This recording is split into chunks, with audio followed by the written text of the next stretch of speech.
Assalamualaikum warahmatullahi wabarakatuh. Jumpa lagi di channel Jutek Night. Kali ini untuk memenuhi permintaan seorang viewer untuk membuat tutorial tentang bagaimana cara membuat trafo untuk inverter yang menggunakan trafo switching. Oke, sebenarnya ini sudah pernah saya buat di video yang lama, udah lama sekali. Saya menggunakan aplikasi yang namanya Trafo. Anda bisa download di Play Store, tapi ini versinya berbayar ya. Harganya sekitar 50 ribu mungkin kalau nggak salah. Saya lupa. Coba dicek di Play Store. Oke, di sini biasanya untuk inverter menggunakan Trafo switch atau Trafo Ferit itu menggunakan topologi push pull. Di sini ada 3 topologi: push pull, half bridge, dan full bridge. Biasanya yang digunakan adalah push pull. Oke, di bawahnya ini ada settingan untuk diameter kawat yang digunakan. Kemudian MOSFET atau IGBT ini adalah switch. Ini adalah switching. Untuk RDS on-nya saya gunakan 0,008. Ini kalau menurut datasheet MOSFET IRF3205 ya. Jadi sesuaikan dengan MOSFET yang akan Anda gunakan. Lihat di datasheetnya ada RDS on. Kemudian tegangan minimal saya setting 10. Tegangan nominalnya 12 dan tegangan maksimalnya adalah 14. Kemudian core yang saya punya yaitu ER42 seperti ini. Anda bisa sesuaikan dengan core yang Anda punyai. Lihat bentuknya apakah sama, kemudian ukurannya dan sebagainya, atau cari di internet datasheetnya. Kemudian saturation magnetization ini tidak ada keterangannya di sini penjelasannya, tapi menurut saya ini adalah persentase dari duty cycle frekuensi yang akan digunakan untuk switching trafonya. Ini saya gunakan 42% atau 0,42. Kemudian frekuensi ini dalam Hz, satuan Hz. Jadi saya gunakan 20 kHz. Kemudian jika Anda menggunakan EGS, modul EGS 002 atau modul pure sine wave, Anda harus men-setting tegangannya lebih dari 300 volt. Atau kalau di datasheetnya itu biasanya ditulis 360 atau 380 volt sampai 400 volt. Saya tulis saja 380 volt di sini. Kemudian karena saya ingin membuat trafo sekitar 500 watt, jadi arusnya sekitar 1,4. Saya agak lebihkan sedikit dari 500 watt. Kemudian ini diameter kawat sekundernya. Dan untuk bridge rectifiernya saya gunakan yang pilihan nomor 3 ini, bridge rectifier. Kemudian dikalkulate. Nah, nanti di sini ada keterangan power consumption 622 watt maksimal ya. Kemudian lilitan didapatkan di sini itu sekundernya 129 untuk lilitan sekundernya. Lilitan primernya ada 3+3 atau 3 lilitan yang pertama dan 3 lilitan yang kedua untuk yang primer. Oke, ini adalah contoh dari aplikasi untuk mendesain lilitan trafo supaya kita bisa menghasilkan daya yang diinginkan.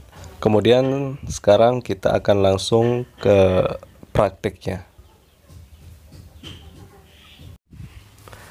Oke, sekarang kita akan praktekkan. Di sini saya sudah siapkan core untuk trafo switchingnya, trafo feritnya. Ini adalah core-nya, kemudian ini adalah kokernya. Akan dipasang seperti ini. Oke. Kemudian lilitannya di sini di bagian bawah saya lilit untuk sekundernya, lilitan sekundernya. Kemudian nanti di primernya, karena ini adalah trafo step up dengan daya yang lumayan besar, jadi butuh berlapis-lapis tembaga yang kecil seperti ini. Atau kalau enggak, Anda bisa menggunakan tembaga pipih seperti ini. Ini Anda bisa dapatkan di online. Ini digunting dulu sesuai dengan lebar dari koker ini.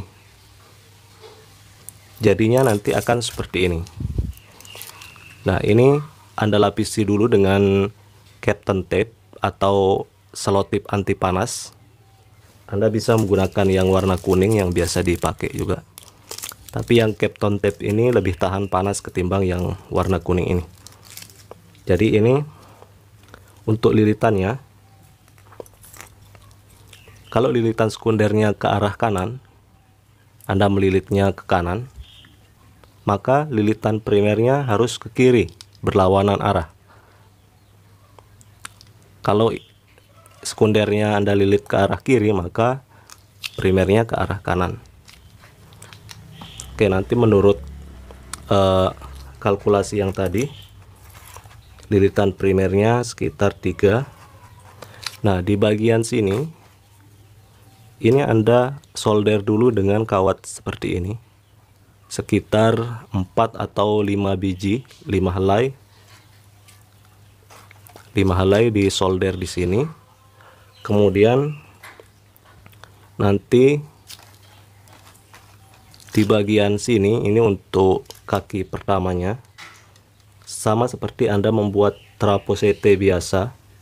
Jadi nanti seperti ini.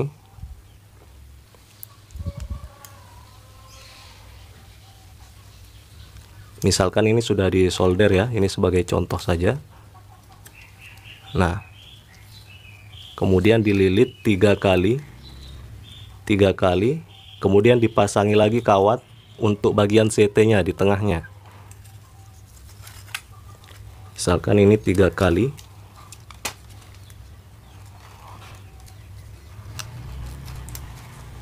Satu, 2,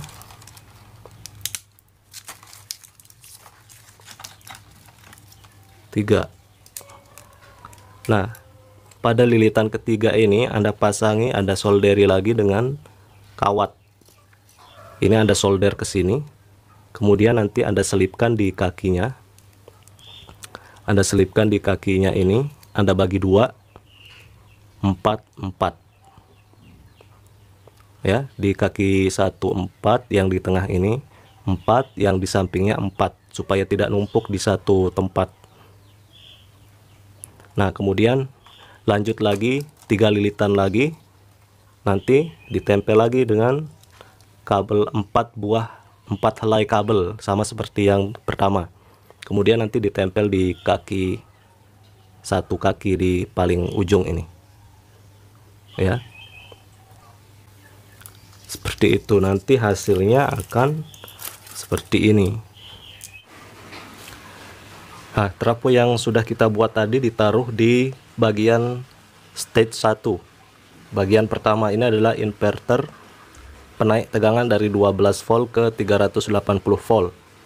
Kemudian ini adalah stage 2-nya.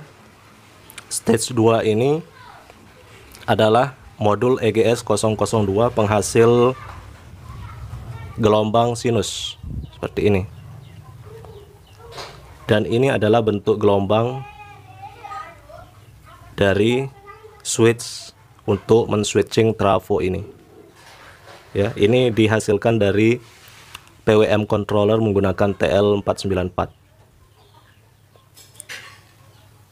Oke, jadi nanti ini karena cuman satu channel osiloskopnya. Kalau 2 channel ini nanti gelombang kotaknya ini selang-seling.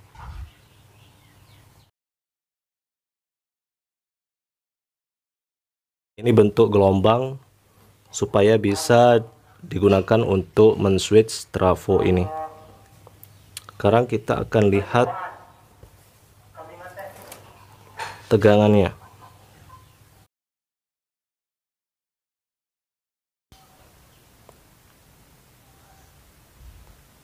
Tegangan 347, 346, karena di PWM controllernya saya atur segitu. Ada pengatur tegangannya di PWM controllernya. 346. Jadi ini adalah tegangan output dari trafo yang bisa kita alirkan ke stage 2 atau ke modul EGS 002 untuk menghasilkan gelombang pure sine wave. Demikian video hari ini, semoga bermanfaat. Jangan lupa di-share ke teman-teman kalian, dan terima kasih.